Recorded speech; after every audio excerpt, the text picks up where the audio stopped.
மனிதனுடைய உடம்பு 3 பாகங்களாக பிரிக்கப்படுகிறது. சுப்ஹானல்லாஹ். ஒன்று அல்லாஹ்வுக்கு சொந்தம், இரண்டாவது மனிதனாகிய தனக்கு சொந்தம், மூன்றாவது புழுப்பூச்சிகளுக்கு சொந்தம். அல்லாஹ் அக்பர்.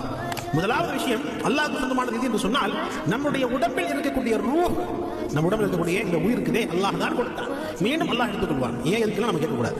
இரண்டாவதாக மனிதன் தங்களுடைய கைகளால் கால்களால் தங்களுடைய நாவால் கரங்களால் செய்யக்கூடிய நன்மைகள் இது மனிதனுக்கு சொந்தம். இரண்டாவது மனிதனுக்கு சொந்தம். இந்த அமல்கள் தான் நிச்சயமாக மறுமை நாளில் ஒரு கூடைய ஒரு கபர்ல கூடைய வரும். மூன்றாவதாக புழுப்பூச்சிகளுக்கு நம்முடைய உடம்பு சொந்தம். அல்லாஹ் அக்பர்.